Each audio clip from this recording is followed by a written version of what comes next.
पोरो नमस्कार. पहा, लक्षात घ्या, मुंबई उच्च न्यायालय आणि मुंबई उच्च न्यायालयामध्ये लागलेला निकाल. आता निकाल कशाचा लागला? ड्रायव्हरचा.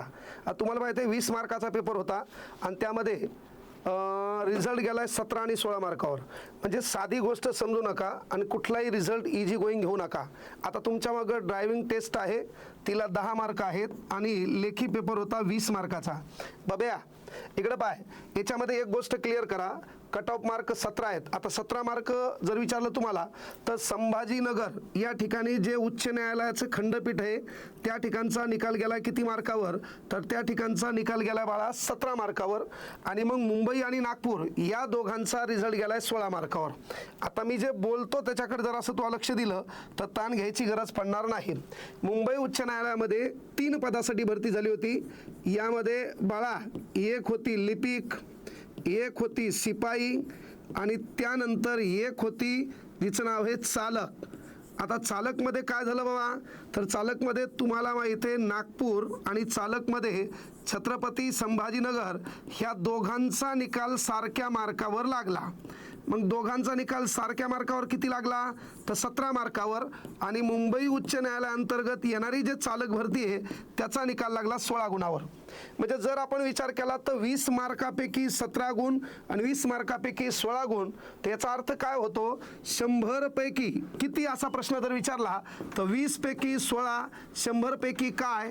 तर 100 गुणिले 16 भागिले 20, 20 पंच 100, 16 पंच 80. म्हणजे तुम्हाला मुंबईत चालक पदासाठी जी भरती दिली त्यामध्ये 80% मार्क घेणं गरजेचं होतं. आता जर तुम्ही इकडं छत्रपती संभाजीनगर आणि नागपूरचा विचार केला तर इथं तुम्हाला 85% मार्क घेणं गरजेचं होतं. बरं, सिलेबस लय अवघड होता का? ह्याच्या बाहेर काहीच नव्हतं. सिलेबस अवघड होता का? बरं, त्याच्यानंतर मी जे काही यूट्यूबला लाईव्ह सेशन आपण घेतले होते त्याच्या बाहेर काय होतं का? नाही ना. फक्त तुमचं काम काय होतं की त्याच्याकडे लक्ष देणं गरजेचं होतं. आता बाळांनो, याच्यानंतर मेन हे तुमच्या डोक्यात की सर याचा निकाल कधी? आता याला फॉर्म जास्त होते, जागा पण जास्त होत्या. कळलं? किती तारखेला? 2-3 दिवसात. पण हा निकाल आज लागणार आहे. हा निकाल आज लागणार आहे. हा 2-3 दिवसात लागल. कोणता? शिपाईचा. पण एक लक्षात घ्या, जर याचा आपण विचार केला तर ही पेपर जे 30 मार्काचा होता इथंही तुम्हाला 25 पेक्षा अधिक गुण घेणं गरजेचं आहेच. ही गोष्ट मात्र लक्षात घ्या. 25 पेक्षा अधिक गुण घ्यावं लागतील. आणि मी तुम्हाला इथेही सांगितलं होतं, अंदाजे लोक डायलॉग घालून लागले, सर कटआउट किती लागेल? ज्याची तयारी परफेक्ट आहे, ज्यानं स्वतःला वेळ दिलाय, मायबापाच्या कष्टाला जाणलंय, आगाव छिद्रे चाळे केले नाही, त्याला गरजच नाही कटआउट किती लागेल. त्याचा अभ्यास बरोबर आहे का? त्याला गरज नाहीये. आता मेन हे 10 मार्काची जी तुमची ड्रायव्हिंग टेस्ट आहे, तर बाकीकडे जशा गाड्या चालवतात तशाच चालवायच्यात. ती यासाठी काय ह्यागळा रस्ता आहे का? है ना. तूही छत्रपती संभाजीनगर, नागपूर किंवा मुंबईला ड्रायव्हिंग टेस्ट आहे, तर तू इकडे आमच्या इंद्रायणीच्या माळावर गाडी चालवायला लावतील का? तुला एखाद्या खदानात वळमानात गाडी चालवायला लावतील का? तर त्या ठिकाणी बाबा उद्देश काय आहे? तू न्यायालयात चाललाय, न्यायालय म्हणल्यावर तिथं काय असते? स्वच्छ कारभार. त्या ठिकाणी नोकरी करायची आहे. म्हणजे साधी गोष्ट नाहीये. तर ज्या पोरांनी इथं एवढे मार्क घेतलेत, जवळपास 500-600, 500-600 पोरं जी काही निवड यादीमध्ये असतील, त्यांचं काम आहे याच्याकडे पण लक्ष द्या. याच्याकडे पण लक्ष द्या. आता आणखीही जागा निघण्याची शक्यता आहे. कळलं का? पुन्हाही डबल याच्यामध्ये जागा निघण्याची शक्यता आहे. आणि मुंबई उच्च न्यायालय म्हणल्याच्या नंतर मी तुम्हाला याच्याबद्दलच्या प्रत्येक गोष्टी क्लिअर केल्या होत्या की अभ्यास कसा करावा. यस, हे मुंबई उच्च न्यायालय याची स्थापना आहे बब्या 14 ऑगस्ट इसवी सन 1862 करण्याच्या अगोदर लॉर्ड मेकॉले याने कायदा आणला होता, इंडियन पिनल कोड, ज्याला आपण IPC म्हणतो. ह्या कायद्याचं नामांतरण बब्या 1 जुलै 2024 रोजी याला आपण नाव दिलं BNS. म्हणजे भारत सरकारनं काय केलं? त्याचं नवीन नामकरण भारतीय न्याय संहिता केलं. कळलं का? कलमा इकडं तिकडं केल्या, बाकी काही वेगळं केलं नाही. त्याचं नाव नवीन नामांतरण झालं BNS. 1 जुलै हा आपण कृषी दिन म्हणून साजरा करतो. 1 जुलै हा आपण राष्ट्रीय डॉक्टर डे म्हणून साजरा करतो. कळलं? मग हे जे मुंबई उच्च न्यायालय, कारण तुम्हाला 3 ठिकाणी भरती काऊन निघली असा सुपीक डोक्यात नापीक विचार आला, तर ते कळालं पाहिजे की ती भरती त्या 3च ठिकाणी काऊन निघली. आता पुढं काय करायचं? तर अभ्यास पुन्हाही करायचा आहे. पुन्हाही जागा निघण्याची शक्यता आहे. कमी शिक्षणावर ही नोकरी आहे. तात्पर्य शिक्षण जरी कमी असेल तर तू कुठल्याही फील्डमध्ये जाय, त्या फील्डमध्ये तू बाप पाहिजे. पेपरवर तो एक तर पहिल्या पानावर नाव पाहिजे, नाही तर शेवटच्या पानावर. थोडक्यात महत्वाचे, उड्डाण पुलाखाली एकाने एकाच भोसकले आणि त्याच्यात तो नाव असेल तर तू मेलेला बरा. कारण कुठलंही क्षेत्र घ्या त्याच्यात टॉप लागते माणूस. मग मेन गोष्ट काय बाबा, मुंबई उच्च न्यायालयाची स्थापना आहे. मग मुंबई उच्च न्यायालयाचं मुख्यालय कुठे आहे? आता याचं नाव मुंबई उच्च न्यायालय आहे. मग मुख्यालय कुठं असेल? मुंबईला. पण प्रत्येक राज्याच्या उच्च न्यायालयाचं मुख्यालय ठिकाण कुठं असेल? राजधानीच्या ठिकाणी. चुकीचं. प्रत्येक राज्याच्या उच्च न्यायालयाचं मुख्यालय ठिकाण त्याच्या राजधानीत नसते. महाराष्ट्राची राजधानी मुंबई, महाराष्ट्राच्या राजधानीचं ठिकाण मुंबई आहे. महाराष्ट्र मुंबई उच्च न्यायालयाचं मुख्यालय मुंबई आहे. पण उदाहरणार्थ आपण मध्य प्रदेशमध्ये गेलो, मग मध्य प्रदेशची राजधानी वेगळी आहे आणि उच्च न्यायालयाचे ठिकाण वेगळं आहे. उच्च न्यायालयाचे ठिकाण इंदोरला आहे. राजधानी इंदोर आहे का? नाही आहे. हे तुम्हाला कळालं पाहिजे. गुजरातची राजधानी गांधीनगर आहे, पण त्या ठिकाणी अहमदाबाद हे उच्च न्यायालयाच्या राजधानीचं मुख्य ठिकाण आहे का नाही तिथं बी? असे अनेक राज्य. छत्तीसगड घ्या, है ना, ओरिसा घ्या. उत्तर प्रदेश नावाच्या राज्याची राजधानी कोणती आहे? लखनौ, पण उच्च न्यायालयाचं मुख्यालय ठिकाण अलाहाबाद आहे.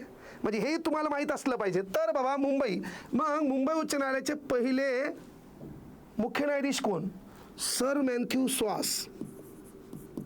सर मॅथ्यू स्वास मुंबई उच्च न्यायालयाचा पहिला मुख्य न्यायाधीश. मुंबई उच्च न्यायालयाचा पहिला भारतीय न्यायाधीश कोण? तर मुंबई उच्च न्यायालयाचा पहिला भारतीय न्यायाधीश बद्रुद्दीन तय्यबजी. आता बद्रुद्दीन तय्यबजी हे नाव तुम्ही कधी ऐकलं? तर बद्रुद्दीन तय्यबजी हे नाव तुम्ही ऐकलं असेल 1887चं अधिवेशनाचे अध्यक्ष बद्रुद्दीन तय्यबजी, पहिला मुस्लिम व्यक्ती, राष्ट्रीय सभेच्या अधिवेशनाचा पहिला अध्यक्ष. हे तुम्ही वाचलं असेल. कळलं? मग आता हे अध्यक्ष कधी होते बाबा?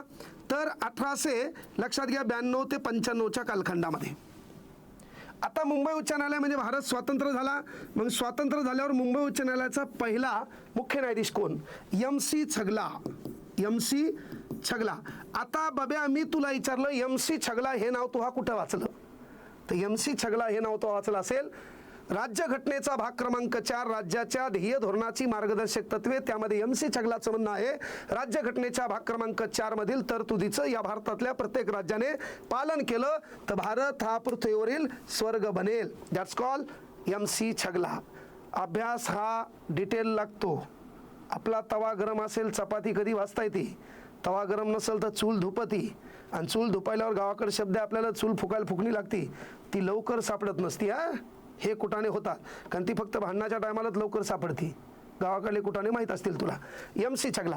आता या मुंबई उच्च न्यायालयाचे सध्या मुख्य न्यायाधीश कोण आहेत रे बाबा? सोपी आयडिया. सर्वोच्च न्यायालयाचे सूर्यकांत आणि उच्च न्यायालयाचे चंद्रकांत. सूर्य चंद्र. किती सोपं आहे. सर्वोच्च न्यायालयाचे सूर्यकांत, राज्याचे चंद्रकांत. आणि चंद्र पृथ्वीचा काय आहे? उपग्रह. तो चंद्र पृथ्वीपासून किती लांब आहे? 3,84,400 किलोमीटर अंतरावर. त्या चंद्रावर पहिल्यांदा कोणतं यान गेलं? अपोलो 11. कोण गेलं त्याच्यातून? Neil Armstrong. दुसरा कोण गेला? Alvin Aldrin. जसं म्हणलं तसं. कळलं? आता लक्षात घ्या या मुंबई उच्च न्यायालयात पहिली भारतीय महिला न्यायाधीश कोण? सुजाता मनोहर. चला, मुंबई उच्च न्यायालयात पहिली भारतीय महिला न्यायाधीश कोण ठरली? महिला सुजाता मनोहर. दुसरी कोण आहे? मंजुळा चिल्लूर. दुसरी कोण आहे? मंजुळा चिल्लूर. आता बाबा तीनच ठिकाणी चालक भरती, शिपाई भरती आणि महत्वाची गोष्ट लिपिक भरती का झाली? तर या मुंबई उच्च न्यायालयाचे खंडपीठ 3 ठिकाणी आहेत बघा. का? तर मुंबई उच्च न्यायालय काम करते महाराष्ट्र, मुंबई उच्च न्यायालय काम करते गोवा, मुंबई उच्च न्यायालय काम करते दादरा नगर हवेली आणि मुंबई उच्च न्यायालय काम करते दीव दमन नावाच्या केंद्रशासित प्रदेशासाठी. एवढ्यांसाठी एकच न्यायालय आहे, त्याचं नाव आहे हायकोर्ट ऑफ मुंबई.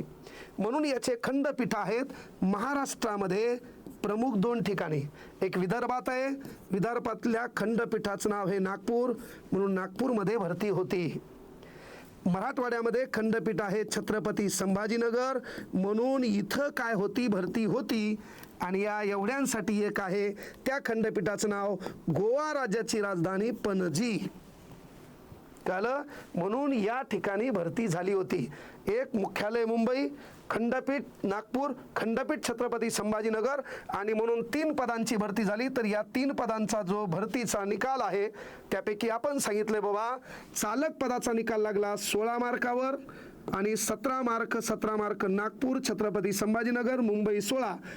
पोरं वाढले, निकाल कमी मार्कावर आला. जिथं पोरं कमी गेले तिथं निकाल वाढला. कळलं का? आणि आपण काय करतो, कमी जागा असल्यावर आपल्याला वाटतं तिथं कोणीच येणार नाही असं तुझ्या मनात येते, असं जगाच्याही मनात येत असते. इथं जागा एकच, हे कोणीच येणार नाही, तिथंच भंबाड गर्दा येतो. कळलं? गर्दा कुठं येऊ है ना. हा विजेता कोणती गोष्ट वेगळी करत नाही, तो जिंकण्यासाठी करतो, ती वेगळेपणाने करतो. 16-17 मार्कावर निकाल लागलाय. ड्रायव्हिंग टेस्टची चांगली तयारी करा. मित्राची गाडी घेऊन आहे ना, बिनाकामी हे करू नका. जिथं प्रशिक्षक असतात त्यांची गाडी घ्या. त्याच्यामध्ये याच्या अगोदर ज्या पोरांनी तिथं न्यायालयाच्या अंतर्गत एखादा मित्र तुमचा ड्रायव्हिंग टेस्ट देऊन लागला असेल तर त्याला विचारा नेमकं काय काय असते आणि त्या पद्धतीनं शिकण्याचा प्रयत्न करा. कळलं का? आता चालकचा निकाल लागलाय, आता लगेच शिपाई आणि महत्त्वाची गोष्ट क्लर्कचा निकाल लागेल. ज्या पोरांना मार्क चांगले आलेत त्या सर्वांचं अभिनंदन. ज्यांचे मार्क कमी आलेत त्यांना पुनश्च तयारी करण्यासाठी शुभेच्छा. चालतंय? तर बाबा हा निकाल लागलाय. आपल्याला प्रत्येक गोष्टी आपल्या यूट्यूब चॅनलच्या माध्यमातून लेकरांना कळवणं अनिवार्य असतात. ती एक आपली नैतिक जबाबदारी आहे. ते पार पाडण्याचं काम आम्ही करतो. ही माहिती इतरांना देखील कळवायची. आणि संध्याकाळी आजपासून कळलं का TET संदर्भात, सरळ सेवेसंदर्भात मॅरेथॉन लेक्चर आपल्या यूट्यूबला चालू व्हायलेत. तीही माहिती इतर लेकरांना कळवा. चला, ज्यांचे मार्क 16, 17 आणि 17 एवढे आलेत त्या सर्वांचं अभिनंदन. पुन्हा भेटू उद्या याच ठिकाणी याच वेळेला आपल्या चॅनलवर. धन्यवाद. जय हिंद, जय महाराष्ट्र.